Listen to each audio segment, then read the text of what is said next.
कि इनका नौजवान बेटा उसको सीआईए मुबैना पुलिस मुकाबले में जहाँ भाग कर दिया। पक्की जड़ी के कुछ लोग जो तगड़े लोग हैं, जो पैसे वाले लोग हैं, वहाँ मनशियात का काम भी करते हैं, वहाँ आइस का काम भी करती है, वहाँ उनकी केबल भी चलती है। महकमे पुलिस का काम है पैसे लेना, हराम लेना। जय साहब, आप भी तो इस महकमे का हिस्सा रहे। सर इन गंदे लोगों में मैं भी गंदा हूँ, मैं भी गंदे लोगों में मैंने भी 34 साल गुजारे हैं। वो ज़ुहैब अवान साहब, मेरे बच्चे ने कहीं शराब पी के, किसी महफिल में शराब पी के वो ओवर हो गया, उसने बेवकूफ ने SHO मिल्लत पार्क को ज़ुहैब अवान को गालियाँ निकाली। ज़ुहैब अवान को वो तकलीफ थी गालियों की, मैं पुलिस को कौन गालियाँ निकालता। मुजाहिद सिराज साहब के साथ यही बात हुई थी कि जिन मुकदमों में ये बेगुनाह, मेहरबानी करके सब बेगुनाह कर दें, जिनमें ये गुनाहगार लिख देना। मुझे अंदर से ना एक मुलजम ने ऐसे कर दिया ना, मेरे हाथ ऐसे लाकर मुझे बताया, मुंशी जमील के साथ मेरी गर्मी सर्दी, मैं कहा मेरा बेटा किधर है? उसने कहा कि रात के वो सीए इकबाल डोन ले गए, क्योंकि सीए इकबाल डोन एक हवा का नाम है, वहां बलाएं रहती हैं। ज़ाहिर 3-4 दिन से उन्होंने खूब मारा हुआ था,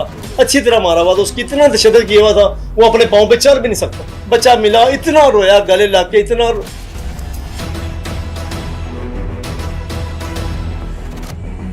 पोते ने पूछ के दसिया, ने कहा जो कहता 10 लाख रुपया दो इतनी गिरफ्तारी पा लेंगे। 1.5 लाख रुपया मैंने शकील बट ਨੂੰ ਦਿੱਤਾ, शकील बट ने फड़ के फर्क कमा लिया, ऐसे फड़ा देते ने फर्क कमा लिया, ऐसे गिन के अपनी शलवार दी जेब पे पा लेने। हुन महकमे मैं सुनावा, हर महकमा दे लेके रजाक इंस्पेक्टर गैरत नहीं आई, कुछ 10:15 10:30 का टाइम होना है, पापा इन्होंने मार दिता।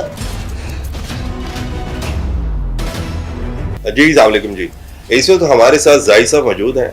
ये खुद पुलिस डिपार्टमेंट का हिस्सा रह चुके हैं। 1 जून 2024 को इनके ऊपर एक ऐसा पहाड़ टूटता है कि इनका नौजवान बेटा, जिसकी उम्र तकरीबन 21-22 साल के करीब थी, उसको पुलिस वालों ने सीआईए मुबैना पुलिस मुकाबले में जहाँ भाग कर दिया। जबकि असल हकाइक जानते हुए भी कोई इतने बड़े केसेस में वो इन्वॉल्व भी नहीं था, मगर बताया ये जाता है कि लड़ाई झगड़ों में उसकी इन्वॉल्वमेंट जरूर थी। इंसाफ को हासिल करने के लिए अपने ही डिपार्टमेंट की ठोकरें खाने पर ये आज मजबूर है। 1 साल से जायद अरसा गुजर जाने के बाद आपको किन किन मुश्किलात का सामना करना पड़ा? बिस्मिल्लाहिर्रहमानिर्रहीम। बहुत बहुत शुक्रिया आप लोगों का, सबसे पहले कि आप लोग आए। बात यह कि मेरा बेटा लड़ाई झगड़ों में था, किन के साथ था? जिनके साथ उनकी पहले उठना बैठना था, दोस्ती थी, उन लोगों का उसने बैठना छोड़ा, वही उसके मुखालिफ बन गए। पक्की ठठी में कुछ लोग हैं, मैं बेसिकली पक्की ठठी इलाका थाना मिल्लत पार्क है, वहाँ का रहने वाला हूँ। पक्की ठठी के कुछ लोग जो तगड़े लोग हैं, जो पैसे वाले लोग हैं, वहाँ मनशियात का काम भी करती है, वहाँ आइस का काम भी करती है, वहाँ उनकी केबल भी चलती है। मेरा बच्चे ने पहले उनके पास ही बैठता था, उनके पास बैठ के वो उनसे उसको गलत इस्तेमाल करते थे, लड़ाई झगड़ों में उसको बेचते थे, वो चला जाता था। आहिस्ता आहिस्ता वो उसने उनके पास बैठना छोड़ दिया, वही लोग उसके मुखालिफ, वही उसके दुश्मन बन गए। ज़ाहिर जो पैसे वाला बंदा होता है वो ऐसे होता है, SHO उसके साथ तल्लुक होता है, वो SHO को पैसे भेजते हैं, वो पर्चे देते रहते हैं। SHO का काम है दुनिया में पैसे लेना। बिल्कुल। महकमे पुलिस का काम है पैसे लेना, हराम लेना। जय साहब, आप भी तो इस महकमे का हिस्सा रहे। सर इन गंदे लोगों में मैं भी गंदा हूँ, मैं भी गंदे लोगों में मैंने भी 34 साल गुजारे हैं। ठीक है जी। अगली बात ये है कि पेश करने से पहले मेरा मुजाहिद सिराज साहब मेरे मोहल्लेदार थे, मैं उसके घर 2 मरतबा गया अपने बेटे को लेके कि बच्चे के ये मसले हैं, इसके ऊपर ये FIR झूठी हैं, 2-302 की FIR दोनों झूठी हैं, 2-324 की हैं, एक 406 की है, एक टेलीफोन एक्ट की है, सिर्फ ये 4 पर्चे हैं, वो तो 2 ये 5, 2-302 की दोनों झूठी हैं। हम मुजाहिद सिराज साहब के घर हम दाम बाप बेटा दोनों गए, मैं और मेरा बेटा। अच्छा, सॉरी टू से, मुझे ये बताइए, जो 302 की FIR थी, जी जी, जिस पर पुलिस ने ज़ुहैब अवान ने जी जी रेड भी की। नहीं, ज़ुहैब अवान साहब वहाँ उस वक्त वहाँ नहीं लगे हुए थे, ज़ुहैब अवान साहब उससे पहले लगे हुए थे। ठीक है। वो ज़ुहैब अवान साहब, मेरे बच्चे ने कहीं शराब पी के, किसी महफिल में शराब पी के वो ओवर हो गया, उसने बेवकूफ ने SHO मिल्लत पार्क को ज़ुहैब अवान को गालियाँ निकाली। ज़ुहैब अवान को वो तकलीफ थी गालियों की, मैं पुलिस को कौन गालियाँ निकालता, सारी दुनिया निकालती है, और दुनिया को गालियाँ निकालनी चाहिए। हर वक्त लोगों को चाहिए कि हमें पुलिस वालों को गालियाँ निकालनी चाहिए। मैं तो यही कहूँगा। ज़ुहैब अवान साहब ने उस बच्चे मेरे ने शराब पी के गालियाँ निकाली। क्यों? पता नहीं, वो शराब में था ना, शराब और नशे में था। जब इंसान आप में होश में नहीं रहता तो किसी को भी गाली निकाल सकता है, वो अपने आप पर बाप को भी निकाल सकता है, यार दोस्त बहन भाइयों को भी निकाल सकता है। जब बंदा ओवर हो गया, उसको न समझ आनी छोड़ गई, उसने उसको गालियाँ निकाली। गाली निकालने के बाद उसने वो सोशल मीडिया में छोड़ दी। ज़ुहैब अवान साहब ने मेरे घर रेड की, वहाँ से मेरे बड़े बेटे को पकड़ के ले गया, जबकि उस वक्त राफा घर नहीं था। उसने जाकर मेरे बड़े बेटे को मारा, छितर मारे नंगिया करके, उसको एक मुकदमे गिरफ्तार कर दिया। आपको बड़े बेटे? मेरे बड़े बेटे को। ठीक है। अल्लाह ताला उस जज साहब का भला करे जो मजिस्ट्रेट साहब थे मालूम कचहरी में, उसमें मेरे बेटे को और एक लड़का और था, उसको भी बेगुनाह पकड़ के लाए थे। उन दोनों को उस FIR में गिरफ्तार करवा के उसको पेश किया। जज साहब ने दोनों को डिस्चार्ज कर, इंसाफ मिल गया, अल्लाह ताला की तरफ से इंसाफ मिला। जब मैंने मुजाहिद सिराज साहब के पास घर गए हैं, 2 मरतबा पेश किया है, 2 मरतबा उसके घर गए हैं पेश करने के लिए। मुजाहिद साहब ने कहा जी मैं अपने अफसरान बाला से बात कर लूँ, फिर आप लोग मेरे पास आना। मुजाहिद साहब को दूसरी मरतबा उसके घर गए, उसने कहा जी मेरी बात हो गई है, मेरे अपने अफसर DIG साहब से बात हो गई है। इमरान किश्वर साहब थे, इमरान किश्वर साहब DIG CE थे। ठीक है। उसने कहा जी मेरी बात हो गई है, आप ले आए। जुम्मे का दिन था, मार्च का महीना था, रमज़ान से 3 दिन पहले हम CAE शादरा, मुजाहिद सिराज CAE शादरा लगे हुए थे। वो रेलवे लाइनों के साथ गंदे से 2 कमरे बने हुए हैं, वहाँ इन्होंने दफ्तर बनाया हुआ था। वहाँ हम इसके पास गए हैं। जुम्मे का दिन था, मेरे साथ मेरे हमसाए थे हाजी इरफान साहब, वो भी मेरे बड़े भाइयों की तरह, वो भी मेरे साथ गए। हम जाकर पेश करके आए। मुजाहिद सिराज साहब के साथ यही बात हुई थी कि जिन मुकदमों में ये बेगुनाह, मेहरबानी करके सब बेगुनाह कर देना, जिनमें ये गुनाहगार लिख देना। ठीक है। और उसको सारा बताया था, सारा समझाया था।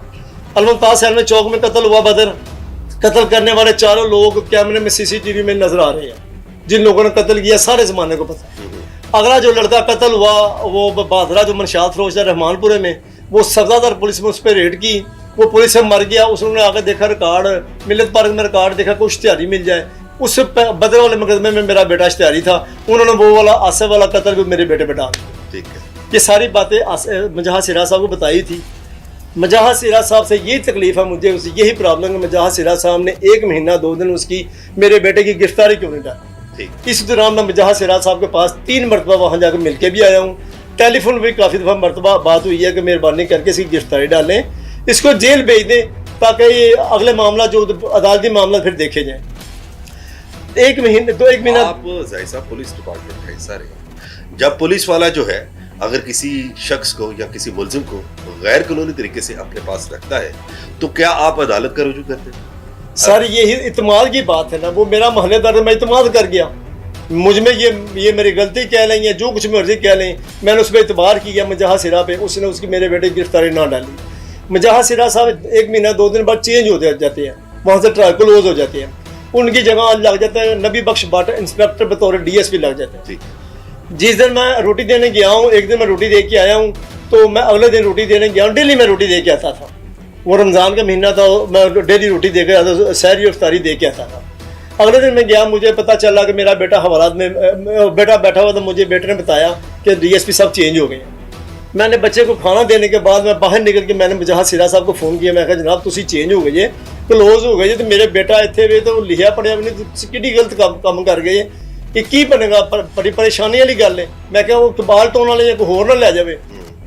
मुजाहिद सिरा साहब ने कहा नहीं कोई गल नहीं, खैर ही इन्नी गल करके मुजाहिद साहब ने फ़ोन बंद करता। उस तो बाद मुजाहिद साहब ने मेरा टेलीफोन बंद अटेंड करना छड़ दिता। अगले दिन मैं रोटी देने गया तो हवाला मैं गया तो हवाला मेरा बेटा नहीं सी है। मैं हवाला के कोल पहुंचा वहाँ तो हवाला के नाल ही कमरा मुंशी का जमील का CAE इकबाल टाउन। मैंने हवालात के पास गया हूँ, मुझे अंदर से ना एक मुलजम ने ऐसे कर दिया ना, मेरे हाथ ऐसे ला कर मुझे बताया। जब उसने ऐसे किया तो मेरा मुझे परेशानी बन गई, मेरे जिसम में जान ख़त्म हो गई। मैं कही अल्लाह खैर हो सही। मैंने मुंशी से पूछा जमील से, मैं कहा मेरा बेटा किधर है? वो कहता है जी चुप। मैं कहा मैं तेनू कह रहा मेरा बेटा कितने है? चुप। मैं कहा तेन सोना नहीं पिया? क्योंकि मैं मुंशी जमील को भी काफ़ी पैसे दे चुका था रोज़ाना जाने के लिए, उसको भी रिश्वत देता रहा। मैं टोटल रिश्वत खोरूंगा अल्लाह के फजलो करम से। शायद कोई लाखों में इक्का दुक्का कोई ईमानदार होगा, उसका क्या फ़ायदा ईमानदारी का। अक्सरियत जो रिश्वत खोरों की है। मुंशी जमील के साथ मेरी गर्मी सर्दी, मैं कहा मेरा बेटा किधर है? उसने कहा कि रात के वो CAE इकबाल टाउन ले गए। मैं इतना परेशान हुआ, बड़ा परेशान हुआ, इतना परेशान हुआ, मेरी रोटी मेरे हाथ में, मेरी टांगों में जान निकल गई। मैं कहा ये इकबाल टाउन जो लेके गया था वो आपने भी बताया वकास हसन इंस्पेक्टर था? नहीं, ये इतना बताया कि वो ले गए। ठीक है जी, मुझे मुंशी जमील ने बताया, CAE शदरे वाले मुंशी ने बताया मोहरन ने कि CAE इकबाल टाउन वाले ले गए। ठीक है। मैं उसी परेशानी में बाहर निकला, या वो रोटी पकड़ी, मैं बाहर आ गया। मैंने आके मुजाहिद सिरा साहब से रब्ता करने की कोशिश की, उसने मेरा फ़ोन ही अटेंड किया। ठीक है। मैं बड़ा परेशान, मैं वापस उधर से घर आ गया, बड़ा परेशान। मैं सुबह को चला गया सीआई इकबाल टाउन चला गया। मुझे ऊपर किसी के नहीं जाने की, क्योंकि सीआई इकबाल टाउन एक हवा का नाम है, वहाँ बलाएं रहती हैं, वहाँ ऊपर जाने की इजाज़त नहीं होती। ठीक है, वो दुनिया से अनोखा महकमा है सीआई इकबाल टाउन में। आऊँगा, मैं भी सीआई में रहा हूँ, तो मैंने ऐसा महकमा नहीं देखा वहाँ जो हवे बने बैठे हो ना, बलाएं बैठी हैं वहाँ। मैं 3 दिन जाता रहा, मेरी मुलाकात नहीं हुई, ना मुझे ऊपर किसी ने जाने दिया ऊपर जाने के लिए। फिर एक बंदा था, वकील साहब थे, आजम पोता साहब, सीआई अपना सॉरी एडवोकेट है मल्टन कचहरी में, उसका मेरे साथ भी तल्लक था, उसका शकील भट्ट के साथ भी तल्लक था। मैंने शकील भट्ट इस टाइम सब इंस्पेक्टर था वहाँ सीआई इकबाल टाउन। मैंने आजम पोता साहब से रब्ता किया चौथे दिन। मैं क्या आजम साहब ए काम में ताड़ी मेहरबानी को हेल्प करो। आजम साहब ने कहा तुम पिछले टाइम आओ तो मैं ताड़ी मुलाकात करा देना। मैं कहा ठीक है। मैं जनाब पिछले टाइम चला गया, मैं तो मेरे नाल दोस्त ने हाजी इरफान साहब नाल मेरे मसाए ने, असी दोनों सब कट्ठे चले गए। उसने शकील भट्ट से रब्ता किया हुआ था, हम चले गए शकील भट्ट के साथ ऊपर। जब ऊपर गया मिलने के लिए शकील भट्ट मिला है, मेरे साथ ही हाजी इरफान साहब थे। उस बंदे को देख के शकील भट्ट को बड़ी तकलीफ हुई, क्योंकि वो मोअज़्ज़ज़ आदमी, इतनी बड़ी उसकी दाढ़ी है, नमाजी परहेज़गार आदमी है। उसको देख के बड़ी तकलीफ हुई, उसने इशारा किया कि इसको बाहर भेजो। मुझे अपना लालच था मेरे बच्चे से मुलाकात हो जाए, 4 दिन हो गई, मुलाकात नहीं हुई। मैंने हाजी इरफान साहब से रिक्वेस्ट की, वो चले गए, नीचे चले गए। उसने मुलाकात करी। बच्चे की हालत बहुत बुरी थी, ज़ाहिर 3-4 दिन से उन्होंने खूब मारा हुआ था, अच्छी तरह मारा हुआ था, उसकी इतना तशद्दुद किया हुआ था, वो अपने पाँव पे चल भी नहीं सकता। बच्चा मिला, इतना रोया, गले लग के इतना। जी नाजरीन, ये है पुलिस का जबरन तशद्दुद करना, जिस पर आज भी 1.5 साल गुजर जाने के बाद तो ये बाप की आंखों में आंसू आप देख सकते हैं। आज भी इंसाफ के लिए इनकी आंखें उस कानून के कटहरे की तरफ देखती हैं। शकील भट्ट साहब ने मेरी मुलाकात हुई बेटे के साथ।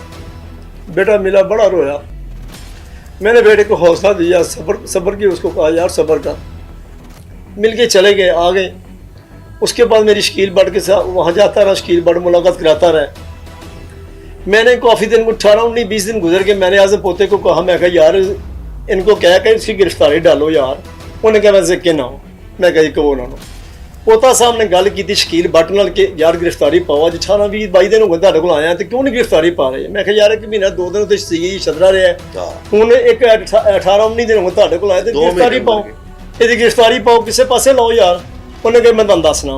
मैनूं फिर उन्हें आजम पोते ने पूछ के दस्सिया, उन्हें कहा जी, कहता 10 लाख रुपया दिओ, ਇਹਦੀ गिरफ्तारी पा लेंगे।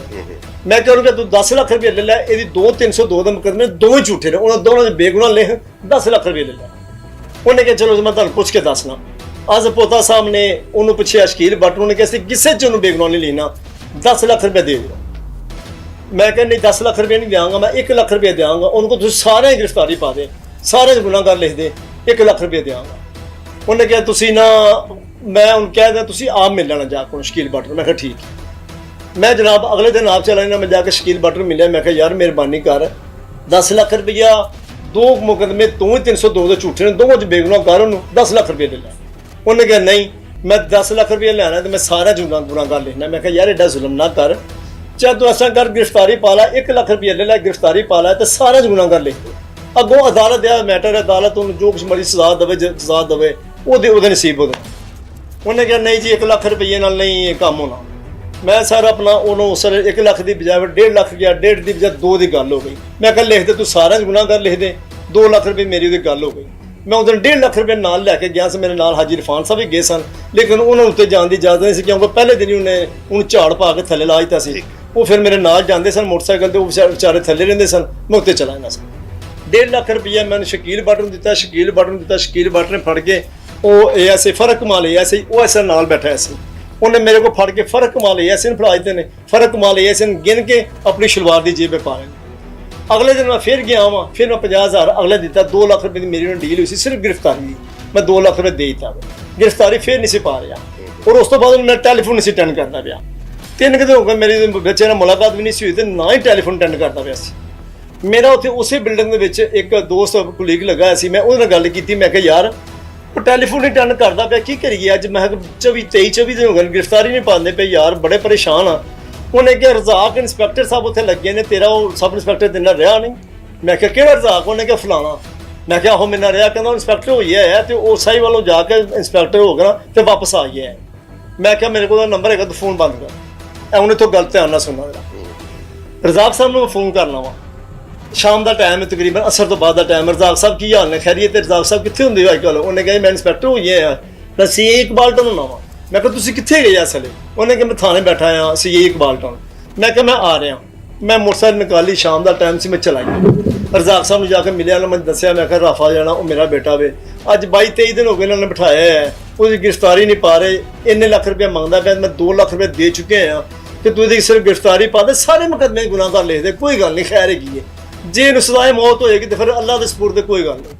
ਮੈਂ ਕਿਹਾ 2 ਲੱਖ ਰੁਪਏ ਦੇ ਚੁੱਕਿਆ, ਮੇਰੀ ਹੁਣ ਟੈਲੀਫੋਨ ਨਹੀਂ ਡਨ ਕਰਦਾ ਪਿਆ। ਰਜ਼ਾਕ ਸਾਹਿਬ ਨੇ ਜੋ ਵੀ ਆਪਣੀ ਗੰਦੀ ਜ਼ੁਬਾਨ 'ਚ ਉਹਨਾਂ ਨੂੰ ਬਕਵਾਸ ਕਰ ਸਕਦਾ ਸੀ, ਰਜ਼ਾਕ ਨੇ ਉਹਨਾਂ ਵਾਸਤੇ ਬਕਵਾਸ ਕੀਤੀ। ਮੈਂ ਕਿਹਾ ਮੇਰੇ ਬੱਚੇ, ਕਹਿੰਦਾ ਯਾਰ ਉਹਦਾ ਪਿਸਤੌਲ ਤਾਂ ਦਿਓ ਬੇਟੇ ਦਾ। ਮੈਂ ਕਿਹਾ ਜੀ ਮੈਨੂੰ ਨਹੀਂ ਪਤਾ ਪਿਸਤੌਲ ਕਿੱਥੇ ਹੈਗਾ, ਉਹਨੂੰ ਮੇਰੇ ਨਾਲ ਮਿਲਾਓ। ਮੈਨੂੰ ਪੁੱਛ ਲਿਆ ਪਿਸਤੌਲ ਕਿੱਥੇ ਹੈਗਾ? ਕਹਿੰਦਾ ਉਹ ਪੁੱਛ ਪਿਸਤੌਲ ਕਿੱਥੇ ਹੈਗਾ ਤੇ ਲਿਆ ਕੇ ਤੇ ਉਹਦੀ ਗ੍ਰਿਫਤਾਰੀ ਪਾ ਦਈਏ। ਮੈਂ ਕਿਹਾ ਚਲੋ ਠੀਕ। ਉਹਨਾਂ ਨੇ ਮੇਰੇ ਬੇਟੇ ਨੂੰ ਮਿਲਾਇਆ ਰਾਫੇ ਨੂੰ। ਰਾਫਾ ਆਇਆ, ਮੈਨੂੰ ਮਿਲਿਆ, ਗਲੇ ਮਿਲੇ। ਮੈਂ ਕਿਹਾ ਪੁੱਤਰ ਪਿਸਤੌਲ ਕਿੱਥੇ ਹੀ? ਉਹਨੇ ਕਿਹਾ ਜੀ ਘਰ ਫਲਾਣੀ ਥਾਂ ਤੇ ਪਿਆ ਹੈ। ਮੈਂ ਅਗਲੇ ਦਿਨ ਪਿਸਤੌਲ ਜਾ ਕੇ, ਮੈਂ ਤੇ ਮੇਰੇ ਵੱਡੇ ਬੇਟੇ ਨੇ ਜਿਹੜਾ ਪੁਲਿਸ ਮੁਲਾਜ਼ਮ ਹੈ, ਅਸੀਂ ਦੋਵਾਂ ਪਿਓ ਪੁੱਤਰਾਂ ਜਾ ਕੇ ਰਜ਼ਾਕ ਇੰਸਪੈਕਟਰ ਨੂੰ, ਰਜ਼ਾਕ ਨੇ ਮੇਰੇ ਕੋਲ ਲੈ ਕੇ ਛੋਟਾ ਮੁੰਸ਼ੀ ਇੱਕ ਜੰਗਲੀ ਜਿਹਾ ਪਤਾ ਕਿਹੜੇ ਇਲਾਕੇ ਦਾ, ਮੇਰੇ ਕੋਲ ਲੈ ਕੇ ਉਹਨੂੰ ਦਿੱਤਾ, ਚੈੱਕ ਚੁੱਕ ਕਰਾ ਕੇ ਉਹਨੂੰ ਦੇਤਾ। ਉਹ ਪਿਸਤੌਲ ਦੇ ਦਿੱਤਾ।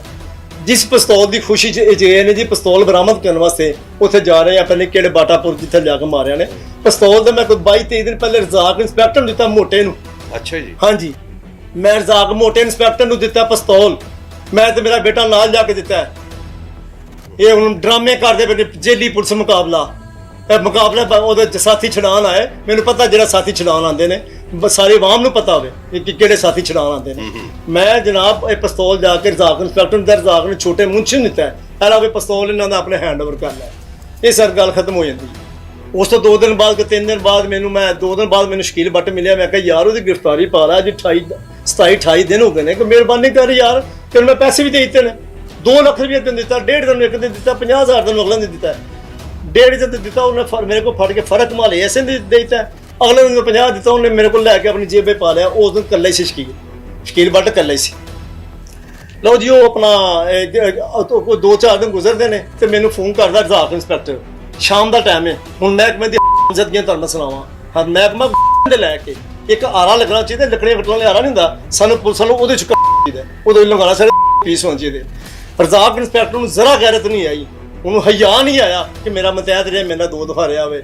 ਐਂਟੀ ਕਾਰ ਲਿਫਟਿੰਗ ਚ ਸੀਏ ਇਕਬਾਲਟਨ ਤੇ ਸੀਏ ਮਾਲਟਨ, ਮੈਂ ਗੁਲਬਰਗ, ਇਹਨਾਂ 2 ਦਫਾ ਮੇਰੀ ਪੋਸਟਿੰਗ ਹੈ ਜੀ ਰਜ਼ਾਕ ਇੰਸਪੈਕਟਰ। ਰਜ਼ਾਕ ਸਾਹਿਬ ਦਾ ਮੈਨੂੰ ਫੋਨ ਆ ਜਾਂਦਾ ਵੇ, ਜ਼ਾਹਦ ਸਾਹਿਬ ਕਿੱਥੇ ਹੋ? ਮੈਂ ਕਿਹਾ ਜੀ ਮੈਂ ਘਰ ਹੀ ਗਵਾਂ, ਮੈਂ ਇਸ ਲਈ ਗਾਂ ਤੇ ਸਮਨਾਬਾਦ ਮੇਨ ਮਾਰਕੀਟ, ਉਹ ਮੈਂ ਦੋਸਤਾਂ ਕੋਲ ਬੈਠਾ ਸਾਂ। ਉਹਨੇ ਕਿਹਾ ਜੀ ਫੌਰੀ ਤੌਰ ਤੇ ਥਾਣੇ ਆਓ। ਮੈਂ ਕਿਹਾ ਜੀ ਖੈਰੀਅਤ ਹੈ? ਫੌਰੀ ਤੌਰ ਤੇ ਥਾਣੇ ਆਓ। ਮੈਂ ਕਿਹਾ ਜੀ ਗੱਲ ਤਾਂ ਦੱਸੋ। ਮੈਂ ਡਰ ਗਿਆ, ਮੈਂ ਕਿਹਾ ਪਤਾ ਕੀ ਗੱਲ ਹੋਈ ਹੈ। ਮੈਂ ਗਿਆ ਤੇ ਮੈਨੂੰ ਕਹਿੰਦਾ ਯਾਰੋ ਤੇਰੇ ਬੇਟੇ ਦੀ ਗ੍ਰਿਫਤਾਰੀ ਪਾਣੀ ਹੈ ਤੇ ਪੈਸੇ ਕਿੰਨੇ ਗਏ ਨੇ ਕੋਲ। मैंने अपने जेब पर्स कढ़िया, मेरी जेब में 43 रुपया सी। लेकिन साहब साहब मेरे को तो इन्ने पैसे ने, वो यार 20,000 रुपये तो पूरा कर, वो मुंशी नूं दे रहे ने, रीडर नूं दे रहे ने, उन्होंने दे रहे ने, मैनू दे रहे ने, इनू दे रहे ने। साडे बगैरती, साडे ना गंदा खून है साडा पुलिस वालियां दा। लो जनाब, इन्होंने मेरे को 4,000 रुपया ले लिया। रजाक ने मेरे को लैके अपनी जेब में पा लिया। उन्हें अपने सिपाही ने कहा जा मुंशी नूं कहा रोजनामचा लैके आ। मुंशी आया रोजनामचा लैके, इन्हें मेरे सामने गिरफ्तारी पाई। हुण कहंदा खुश है? मैं कहा जी मेहरबानी तुहाडी, बहुत शुक्रिया तुहाडा। लो जी मैं खुश होकर चला गया। ये बुध दा दिन सी, बुध दा दिन सी ते मैं चला गया। मैनूं पता सी सुबह पेश करना है। असीं दोवें प्यो पुत्तर, मैं ते मेरा बड़ा बेटा, ओहदी शलवार कमीज लैके चले गए सीआईए इकबाल टाउन थाने बाहर खलोते रहे। उत्ते जाण दी इजाजत नहीं सी ना। अपना शकील बट टैलीफोन अटेंड कर रहा सी, ना रजाक अटेंड कर रहा सी। ਅਸੀਂ ਖਲੋਤੇ ਰਹੇ, ਇਹਨਾਂ ਨੇ ਸਾਨੂੰ ਉੱਤੇ ਨਾ ਜਾਣ ਦਿੱਤਾ। ਮੈਂ ਫਿਰ ਬੇਟੇ ਨੂੰ ਕਿਹਾ, ਮੈਂ ਕਿਹਾ ਯਾਰ ਕੋਈ ਗੱਲ ਨਹੀਂ, ਨੇ ਉੱਥੇ ਮਾਲਟਨ ਕਚਹਿਰੀ ਪੇਸ਼ ਕਰਨਾ ਹੈ, ਉੱਥੇ ਚੱਲਨੇ, ਉੱਥੇ ਆ ਜਾਣਗੇ।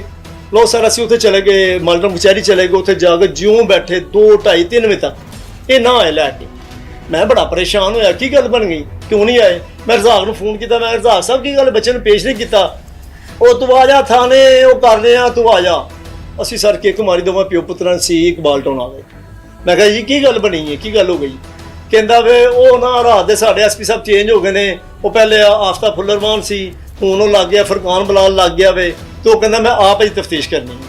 ਮੈਂ ਕਹਿੰਦੀ ਜਿਹੜੀ ਕੱਲ ਗ੍ਰਿਫਤਾਰੀ ਪਾਈ ਸੀ ਉਹ ਤੂੰ ਛੱਡ ਇਸ ਗੱਲ ਨੂੰ, ਇਹ ਮਹਿਕਮਾ ਕਿਉਂ ਦਾ ਤੂੰ ਮਹਿਕਮੇ ਦੇ ਵਿੱਚ। ਉਹਨੇ ਕਿਹਾ ਛੱਡ ਉਸ ਗੱਲ ਨੂੰ, ਕੋਈ ਗੱਲ ਨਹੀਂ। ਮੈਂ ਚੁੱਪ ਕੀਤਾ ਰਿਹਾ, ਚਲੋ ਕੋਈ ਗੱਲ ਨਹੀਂ, ਫਰਕਾਨ ਬਲਾਲ ਸਾਹਿਬ ਤਫਤੀਸ਼ ਕਰ ਲੈਣ। ਠੀਕ ਹੈ, ਉਹਨਾਂ ਨੇ ਫਰਕਾਨ ਬਲਾਲ ਸਾਹਿਬ ਅਗਲੇ ਦਿਨ ਆਏ ਨੇ, ਬੱਚੇ ਨੂੰ ਪੁੱਛਿਆ, ਦੱਸਿਆ ਜੋ ਉਹਨਾਂ ਨੇ ਕੀਤਾ ਕਰਾਇਆ। ਠੀਕ 8 ਦਿਨ ਗੁਜ਼ਰ ਜਾਂਦੇ ਨੇ, 8 ਦਿਨ ਗੁਜ਼ਰਨੇ ਦੇ ਬਾਅਦ ਮੈਨੂੰ ਫਿਰ ਫੋਨ ਆਉਂਦਾ ਹੈ ਜ਼ਾਹਕ ਇੰਸਪੈਕਟਰ ਦਾ। ਜ਼ਾਹਰ ਸਾਹਿਬ ਕਿੱਥੇ ਹੋ? ਟਾਈਮ ਸੀ ਕੋਈ ਇਸ਼ਾ ਦੀ ਨਮਾਜ਼ ਦਾ। ਮੈਂ ਕਿਹਾ ਜੀ ਮੈਂ ਘਰ ਹੀ ਹਾਂ।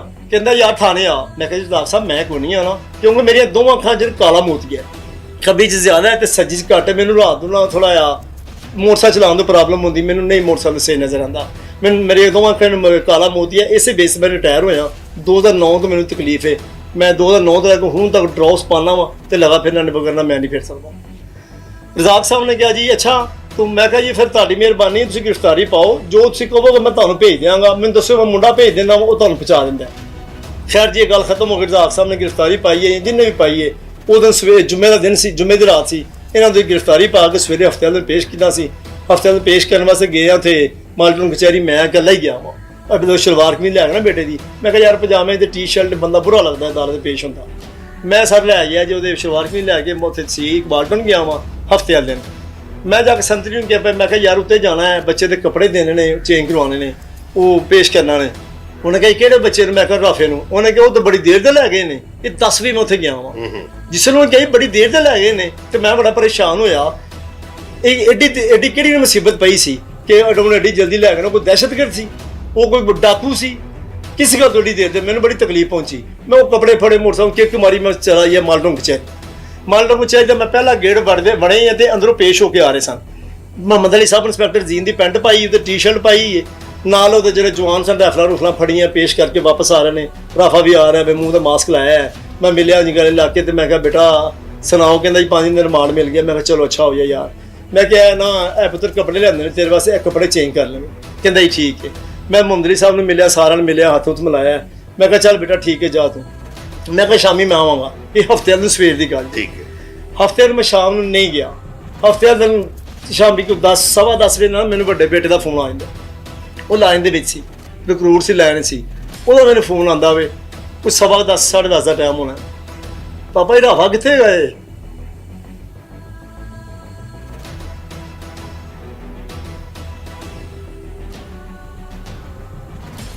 ये वो लम्हात है, रोती हुई आंखें आज भी फरियाद करती है उन कानून के मुहाफिज से कि खुदारा मुझे इंसाफ चाहिए, उनके खिलाफ कार्रवाई की जाए जिन्होंने मेरे नौजवान बेटे को बेगुनाह मुबैना पुलिस मुकाबले में मारा। बेटे का फोन आया, कहता पापा जी राफा कितने? मैं कहा बेटा उत्थे ही है सीट वाल्डो नहीं। कहते पापा जी उन्होंने मार दिता।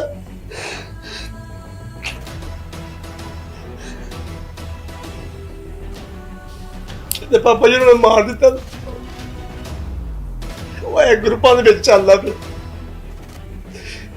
मैं उस टाइम टिक पिया। मैं सुता आया था, सुता भी उठिया था। मैं टिक पिया, मेरा वो बीपी लो हो गया। छोटा बेटा फिर फड़ के ले गया उसे डॉक्टर को, नाल बच्चे ने हंसाया। हॉस्पिटल चले गए, उन्हें जाके लम्बे पाया, उन्होंने अपनी ट्रीटमेंट की। घंटे के बाद मैंने होश आई, मैं फिर घर आ गया। अच्छा ज़ाहिर साहब, अब ये है FIA में जो आपने एप्लीकेशन जमा करवाई है उसमें ये है कि जी पीर वाले दिन इनकी तलबी है FIA एंटी टॉर्चर सेल में, तो ये जिनमें तकरीबन 11 एहलकार जो हैं वहाँ पर आएंगे और सारे जो मामलात हैं ज़ेरे इन्वेस्टिगेशन, जो वहाँ पे पुलिस ऑफिसर्स हैं वो इनकी इन्वेस्टिगेट करेगा कि असल हक़ाइक़ थे क्या। तो आपको ये सारे सिस्टम में एक सिस्टम को हिलाने के लिए किन मुश्किलात का सामना करना पड़ा और कैसे ये एप्लीकेशन जो है वो आपकी अब जो है वो मंजर आम पर तकरीबन आ चुकी है। अब देखना ये है कि जी पीर वाले दिन उनका फैसला क्या होता है या डेट क्या पड़ती है। सर FIA में दरख्वास्त दी थी कि वो पता चला था कानून बना हुआ है कि जो जेली पुलिस वाले या पुलिस की कस्टडी में जो मुलजम मर जाए या पुलिस वाले मार दें उनके खिलाफ वो पता नहीं कोई कानून बना हुआ है। FIA में दरख्वास्त दी, लेकिन FIA वालों ने अभी तक 1 साल 3-4 माह हो गए हैं। मैं तो वहाँ चक्कर लगा के दूसरे लफ्ज़ों में कह लूँ मेरे तो थक गया हूँ, जाता हूँ कभी मैं चला गया, पाँव दी एड़ियाँ किसकी हैं चक्कर ला ऐसे ही है सर। आज से 6 दिन 7 दिन पहले मैं गया था, उनके एक SSP साहब थे, वो असद, वो DPO गुजरात भी रहे हैं, आजकल वो वहाँ लगे हुए हैं। उन्होंने सारी बात सुनी है, सारी बात पूछी है। तो सर मेरी तो दुआ है, यकीन करें मैं बस 5 वक्त की नमाज़ पढ़ता हूँ। मैं अल्लाह से जितना जो कुछ कहता हूँ मुझे पता है। मेरी दुआ ये सब लोग सजाए मौत पे जाए। जी नाजरीन, आपने जाहिर साहब मेरी ये दुआ है कि सब लोग सजाए मौत इनको हो। मुझे फिर खुशी होती है, मेरे बच्चे का वो जो खून है ना, वो फिर मुझे वो तसल्ली होती है कि वो रायगा नहीं जाएगा। इन सब लोगों को सजाए मौत होनी चाहिए। आप हुकूमत से क्या अपील करना चाहेंगे? मैं हुकूमत से यही अपील करना चाहूँ, मेरा हमें इंसाफ चाहिए। मेरा बेटा जवान नाजायज़ मारा गया, उसका कोई इतना है नहीं थी जितना उसको मार दिया मेरे बेटे को। मुझे पता है ना, जब 1 साल हमने कैसे गुजारा, मुझे पता है। हमें इंसाफ चाहिए बड़े इदारों से, यही मेरी एक इल्तिजा है बड़े इदारों से कि मैं अपील करती हूँ कि मुझे इंसाफ चाहिए बस। मेरी अपील है वक्त के हुक्मरानों से, वक्त के आला पुलिस ऑफिसरान से, जो हक और सच की बात को बुलंदोबाला करते तो हैं, मगर इंसाफ देते वक्त हिचकिचाहट जो है वो महसूस करते हैं। इसके साथ ही अपने मेज़बान हैदर राना को इजाज़त दें। अल्लाह हाफिज़।